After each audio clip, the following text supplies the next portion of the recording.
आज हम इस वीडियो में कर रहे हैं बेसल फंक्शन का केस नंबर 3। देखो पिछली दो वीडियो में हमने बेसल फंक्शन का केस नंबर 1 और केस नंबर 2 डिस्कस किया था कि देखो आपके पास केस 1 क्या था कि जब आपका Bessel function not an integer कि जब आपके पास बेसल फंक्शन की जो वैल्यू है वो एन जो है वो इंटीजर ना हो तब आपके पास कंप्लीट सॉल्यूशन क्या आता था।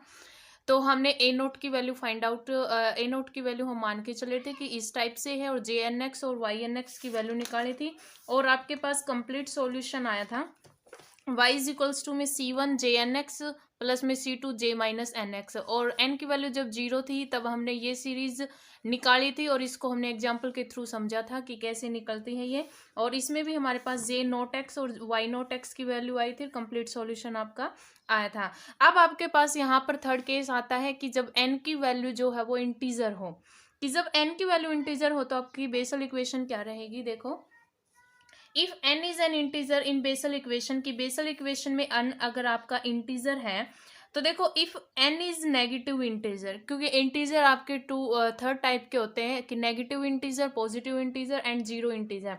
जीरो को यहाँ पर इंक्लूड नहीं किया क्योंकि n की वैल्यू हम जीरो ले चुके हैं तो उसको इंक्लूड नहीं किया है, सिर्फ यहाँ पर नेगेटिव और पॉजिटिव को इंक्लूड किया है। तो देखो जब हम n की वैल्यू नेगेटिव इंटीजर ले रहे हैं तो इक्वेशन फिफ्थ जो है वो आपकी फेल हो जाएगी ux की वैल्यू देने में। देखो कैसे, आपके पास फिफ्थ नंबर इक्वेशन क्या थी, आपके पास फिफ्थ नंबर इक्वेशन ये थी U X is equals to में ए नोट एक्स की power N 1 minus 1/4 plus 4 into में 4 एन प्लस 1 एक्स का स्क्वायर। इस तरह से आपके पास ये सीरीज थी। तो देखो यहाँ पर हमने क्या लिया कि एन अगर कोई नेगेटिव इंटीजर हो, मान लो एन आपके पास यहाँ पर -1 है, अगर -1 है तो ये जीरो हो जाएगा, यानी कि कहीं ना कहीं आपके पास जीरो वैल्यू आएगी, यानी जीरो बना देगा आपके पास ये वैल्यू यू एक्स की वैल्यू ओवरऑल क्या आ जाएगी, जीरो आ जाएगी। इसलिए जब आपके पास n कोई नेगेटिव इंटीजर हो तो आपके पास यू एक्स फंक्शन जो है, यू एक्स की जो वैल्यू है वो जीरो आ जाएगी, यानी कि ये आपको सॉल्यूशन देने में फेल हो जाएगा। और अगर n की वैल्यू पॉजिटिव इंटीजर होगा, अगर n की वैल्यू पॉजिटिव इंटीजर है तो आपके पास n की वैल्यू 1 2 3 से इस तरह से चलेगी। तो n की वैल्यू जब 1 2 3 इस तरह से लेंगे तो यहाँ पर ये जीरो बन जाएगा वी एक्स, तब आपका वी एक्स आपको सॉल्यूशन देने में फेल हो जाएगा। इस तरह से कि हमारे पास जब नेगेटिव होगा तो यू एक्स जीरो दे देगा और जब पॉजिटिव इंटीजर होगा तो वी एक्स जीरो, तो इस तरह से अपने पास सॉल्यूशन एग्जिस्ट नहीं होगा। अब हमारे पास सिर्फ एक ही कंडीशन में हम सॉल्यूशन निकाल सकते हैं कि n अगर हमारा इंटीजर हो तो हम कोई सॉल्यूशन खुद से मान के चलेंगे जिसको हम बोलेंगे कि second solution of Bessel equation, यानी कि हमने खुद से मान के चला कि बेसल इक्वेशन का सॉल्यूशन है वो क्या है, y इज इक्वल्स टू में phi X J N X, यानी कि हमने खुद से ये सॉल्यूशन मान के चले हैं कि y इज इक्वल्स टू में phi X J N X be the second solution of Bessel equation. हमने खुद से ये माना क्यों, क्योंकि अगर नेगेटिव होगा तो आपका यू एक्स नहीं आएगा, पॉजिटिव होगा इंटीजर तो आपके पास वी एक्स नहीं आएगा। तो हमारे पास सिर्फ और सिर्फ एक ही सॉल्यूशन एग्जिस्ट होगा और वो हम खुद से मान के चलेंगे second solution of Bessel equation. और वो हम क्या मान के चलेंगे, आपको यहाँ पर याद रखना है y इज इक्वल्स टू में फाई एक्स इंटू में जे एन एक्स। अब हम यहाँ पर क्या करेंगे, y का x के रिस्पेक्ट डेरिवेटिव करेंगे और फिर उसका डबल डेरिवेटिव करेंगे। तो देखो हमारे पास y की वैल्यू तो है dy बाई डी एक्स और D square Y by D x square की वैल्यू निकाल लेंगे। तो देखो जब इस इक्वेशन का हम y के विद रिस्पेक्ट डेरिवेटिव करेंगे तो आपके पास क्या आएगा, dy by D x is equals to में J N x u into v लग जाएगा, क्योंकि x का फंक्शन है दोनों तो u इंटू वी लगेगा। जे एन एक्स आपका एज इट इज रहेगा, फाई एक्स का फाई डैश एक्स बन जाएगा प्लस में phi x as it is और जे एन डैश एक्स हो जाएगा इसका डेरिवेटिव, यानी u as it is v का derivative plus v as it is u का डेरिवेटिव। फिर जब इसका डबल डेरिवेटिव करेंगे तब यहाँ पर भी यू इंटू वी लगेगा, ठीक है, और यहाँ पर भी यू इंटू वी लगेगा। तो देखो जब यहाँ पर u इंटू वी लगेगा तो जे एन एक्स आपका एज इट इज इसका करोगे तो फाई डबल डैश एक्स बन जाएगा, प्लस में फाई डैश एक्स आपका एज इट इज इसका करोगे तो जे एन डैश एक्स हो जाएगा। इसमें आपका J N dash x as it is रहेगा, फाई डैश एक्स आ जाएगा, प्लस में phi x as it is रहेगा, J N double dash x आ जाएगा। अब देखो यहाँ पर phi double dash x J N x, ये देखो आपके पास phi dash x J N dash x और phi dash x J N dash x 1 1 2 हो गया, यानी 2 phi dash x J N dash x और प्लस में ये बच गया 5x jn double dash x। अब क्या करोगे, आपके पास जो y dy by D x और D square Y by D x square की जो वैल्यू आई है वो आप बेसल इक्वेशन में रख दोगे। यानी कि यहाँ पर जो स्टार्टिंग से जो अपना बेसल फंक्शन का सॉल्यूशन चल रहा है वहीं से ये इक्वेशन लेके चल रहे हैं। तो इक्वेशन नंबर फर्स्ट आपकी क्या थी, बेसल इक्वेशन क्या होता है, x square d square Y by D x square plus में x d Y by D x plus में एक्स स्क्र माइनस में एन स्क्र इंटू में वाई इज इक्वल्स टू में 0। ये आपके पास क्या होता है, बेसल इक्वेशन। बेसल इक्वेशन ये आपके पास होती है। अब देखो एक्स स्क्र आपका मल्टीपल में है, यहाँ पर ये जो वैल्यू है ये आपकी किसकी है, D square Y by D x square की वैल्यू। तो इसमें इन्होंने ये वैल्यू पुट कर दी, ठीक है।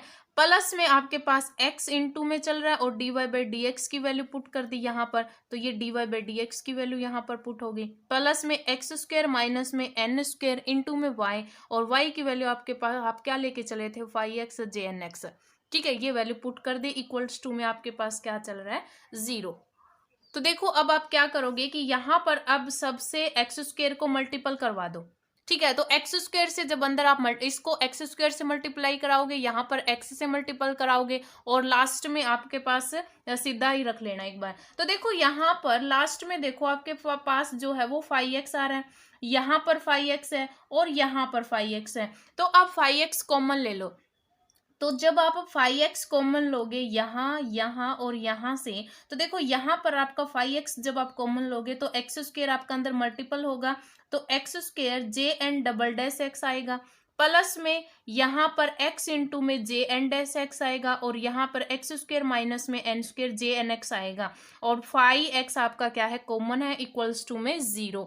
फिर क्या करोगे, प्लस में क्या बनेगा, X square 5 double dash x J N x plus में 2 5 dash x J N dash X बचेगा, और एक्स स्क्र से मल्टीपल करोगे तो 2x स्क्र बन जाएगा, ठीक है। और ये आपका कॉमन आ गया, यहाँ पर x इंटू में 5 dash x J N X बचेगा, ये आपका सारा कॉमन में आ गया। तो आपके पास इक्वेशन क्या रिड्यूस होगी, आपके पास जो इक्वेशन रिड्यूस होके आएगी, देखो 5x हमने कॉमन लिया था, x square J N double dash x plus में x J N dash x plus में एक्स स्क्र माइनस में N square J N x plus में x square 5 double dash x J N x plus में 2x square 5 dash x J N dash x plus में x 5 dash x J N x is equals to में 0। ये 10 number equation है।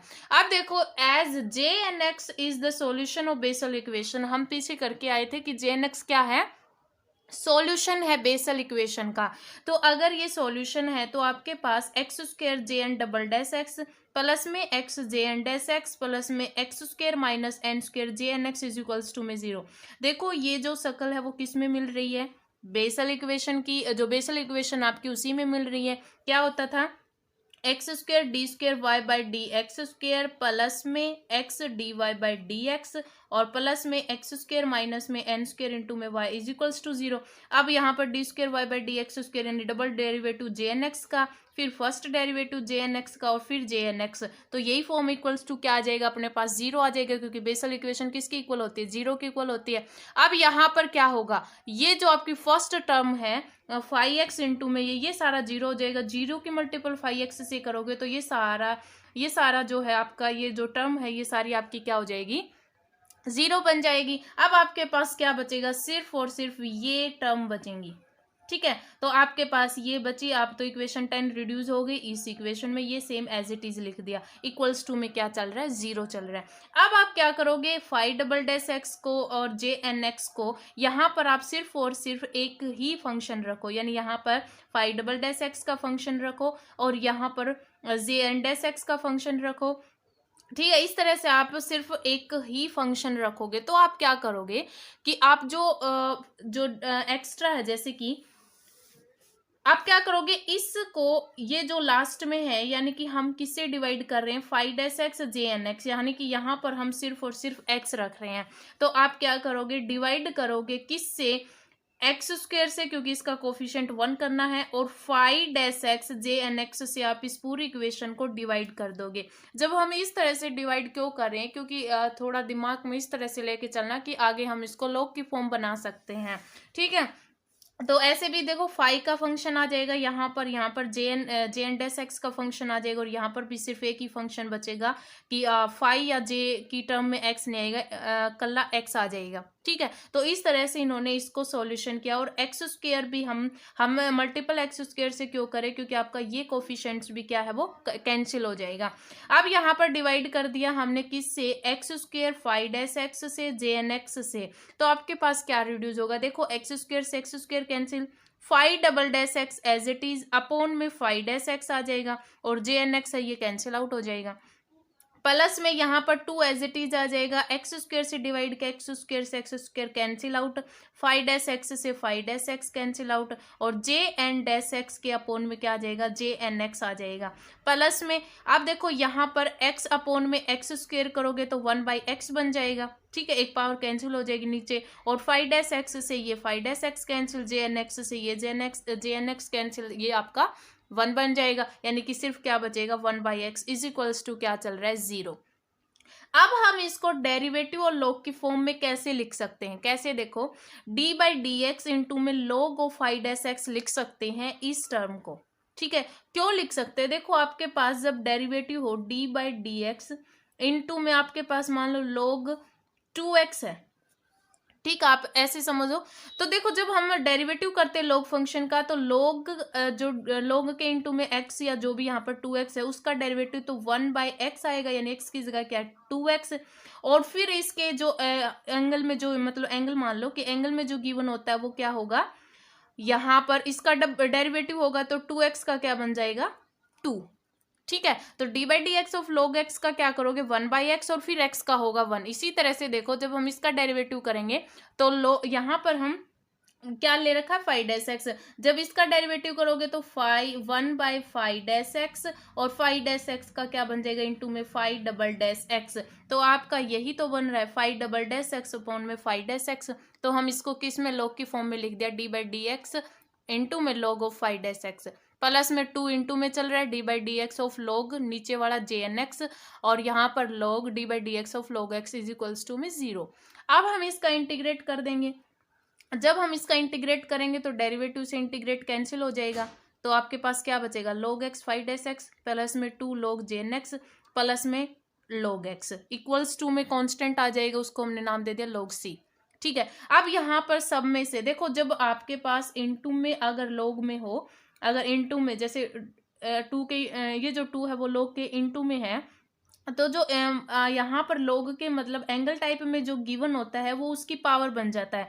तो यहाँ पर log into में जे square x हो जाता है। ठीक है, यानी log में अगर पावर हो वो हमारा आगे आ जाता है, और अगर आगे होता है तो हम उसको पावर में भी लिख सकते हैं। तो यहाँ पर क्या बन जाएगा जे स्क्वेयर nx बन जाएगा यहाँ पर। ठीक है, और सब में से हमने log कॉमन ले लिया, सॉरी कॉमन नहीं, देखो log m plus log n, देखो log m plus log n plus में log p मान लो, कुछ मान लो। ठीक है, तो आपके पास क्या हो जाएगा, मल्टीपल में हो जाता है तो m into n into p। ठीक है, तो यहाँ पर ये क्या बन जाएगा आपके पास इंटू में बन जाएगा, तो log इंटू में क्या होगा फाई डैश एक्स इंटू में जे एन, ये पावर ऊपर चली जाएगी, पावर ये जो मल्टीपल में पावर बन जाएगी जे एन स्क्वेयर एक्स, और ये एक्स मल्टीपल में इज इक्वल्स टू में क्या चला log x, log x से log x कैंसिल, आपके पास क्या बचेगा phi dash x J N square X X is equals to में क्या बच गया c। अब इन्होंने क्या कर दिया फाई डैश एक्स की वैल्यू निकाल ली, तो ये क्या बनेगी c, और ये सारा मल्टीपल में सारा डिवाइड में चला जाएगा, तो x इंटू में जे एन स्क्वेयर एक्स। अब इसका फर्स्ट एक बार फिर इंटीग्रेट कर दिया, किसके विद रिस्पेक्ट x के विद रिस्पेक्ट। तो जब हम इसका x के विद रिस्पेक्ट इंटीग्रेशन करेंगे तो एक डेरिवेटिव कैंसिल हो जाएगा, तो phi x is equals to में integration of c x upon में J N square x d x, plus में एक अनदर कांस्टेंट आएगा जिसको हमने c डैश नाम दे दिया। ठीक है, अब हम क्या करेंगे, ये जो वैल्यू आई आपकी फाई एक्स की वो सब्सटीट्यूट कर देंगे अपना जो अज्यूम्ड सॉल्यूशन था। अज्यूम्ड सॉल्यूशन अपना क्या था, y इज इक्वल्स टू में फाई एक्स और जे एन एक्स। ठीक है, ये हमारा अज्यूम्ड सॉल्यूशन था। तो y इज इक्वल्स टू में फाई एक्स की वैल्यू आपके पास क्या है, ये हमने पुट कर दी।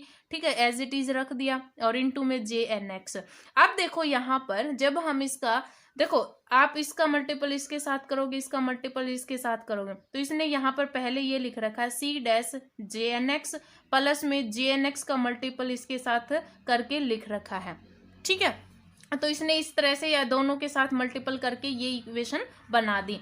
तो अब हमारे पास कंप्लीट सॉल्यूशन क्या आएगा, देखो y इज इक्वल्स टू में इसको इसने ये तो जो सी डैश है, क्योंकि यहाँ पर सी डैश और सी ये जो सारे क्या हैं आर्बिट्रेरी कांस्टेंट होते हैं, और आर्बिट्रेरी कांस्टेंट को हम अपने हिसाब से चेंज कर सकते हैं। तो सी डैश को इसने C1 नाम दे दिया, तो C1 JNX प्लस में ये जो आपके पास जितना भी ये आया है, देखो इस कांस्टेंट को मान लो इसने C2 नाम दे दिया। ठीक है, और ये JNX अपॉन में x इंटू में JN² x जो आया है इसको इसने क्या नाम दे दिया, यानी कि JNX अपॉन में x इंटू में JN² x dx, इसको इसने YNX नाम दे दिया।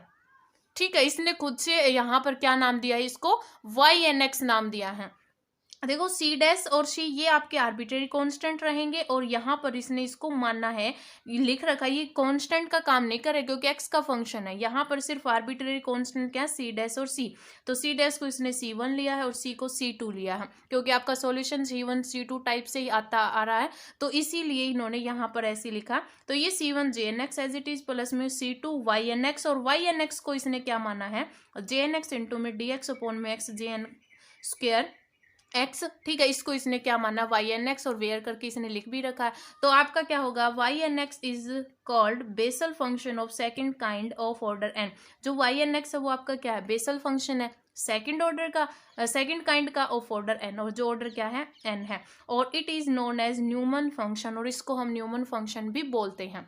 ठीक है, तो इस तरह से जब n आपका इंटीजर ना हो, सॉरी इंटीजर हो, कि जब n की वैल्यू इंटीजर हो तब आप खुद से सॉल्यूशन मान के चलोगे, और वो क्या मानोगे, y इज इक्वल्स टू में 5x JNX, इसका x के विद रिस्पेक्ट डेरिवेटिव, फिर डबल डेरिवेटिव, फिर बेसल इक्वेशन में पुट करोगे, सोल्व आउट करोगे और ये सॉल्यूशन निकालोगे। तो आपके पास कंप्लीट सॉल्यूशन क्या आएगा, C1 JNX प्लस में C2 YNX, और YNX यहाँ पर जो ये फंक्शन आया आपका, ये न्यूमन फंक्शन से डिनोटेड होता है।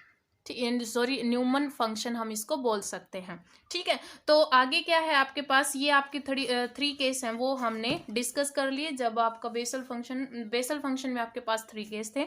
आप देखो कमिट टू मेमोरी, ये आप सब हमने पीछे जितनी भी वीडियो की हैं उनमें सब में आपको करवा रखा है, बस आप इनको याद कर लेना कि basal function of first kind of order n, की फर्स्ट काइंड में बेसल फंक्शन क्या होता है, ऑर्डर जब n हो तो उसको हम डिनोट करते हैं JNX से, ये वैल्यू हमने निकाली थी, आप इसको याद कर लेना। ऑर्डर जब -n हो तो आपके पास J-NX आता है। Bessel function of first kind of order 0 और n की वैल्यू जब 0 हो तब हमने ये सॉल्यूशन किया था, यानी कि यहाँ पर हमने n की वैल्यू 0 रखी थी, और ये सीरीज हमने एग्जाम्पल के थ्रू आपको समझाई थी कि किस टाइप में आई है। और फिर जब ऑर्डर YNX था तब आपके पास अभी ये सॉल्यूशन आया था YNX, क्या था, second kind of order n। ठीक है, जब second kind of order n का तो YNX की वैल्यू क्या होती है, ये होती है, और इसको हम न्यूमन फंक्शन भी बोलते हैं। ठीक है, बेसल इक्वेशन Y0x, यानी कि जब आपके पास Y0x J0x का एग्जाम्पल जब हमने किया था, आगे हमने J0x का भी एग्जाम्पल किया था जब m इज इक्वल्स टू 0 0 लेके हमने वो सॉल्यूशन किया था एग्जाम्पल में 1.45 पर आपका ये एग्जाम्पल है, आप देख लेना। फिर क्या है, सॉल्यूशन ऑफ बेसल इक्वेशन हमने ये डिस्कस किए कि जब आपके पास ये दोबारा लिख रखे इसने क्या है कि जब n आपका नॉट एन इंटीजर ना हो तब आपके पास ये सॉल्यूशन आता है, जब 0 हो तब आपके पास ये सॉल्यूशन होता है, और जब आपके पास n इज एन इंटीजर हो तब आपके पास ये सॉल्यूशन आता है।